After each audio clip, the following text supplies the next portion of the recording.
همه میدونن همه میخورن چیزی بلزد آشی پلاو چیزی بلزد آشی پلاو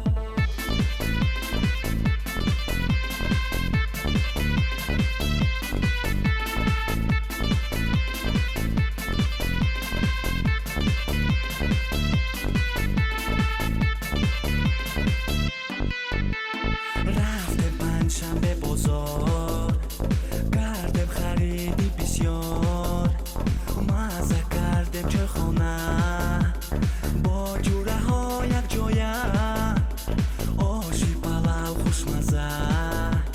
آشی پلاو با مزه لذت برد دل و جان آشی پلاوی تاجیکان همه میدونن همه میخورن چیزی بلزد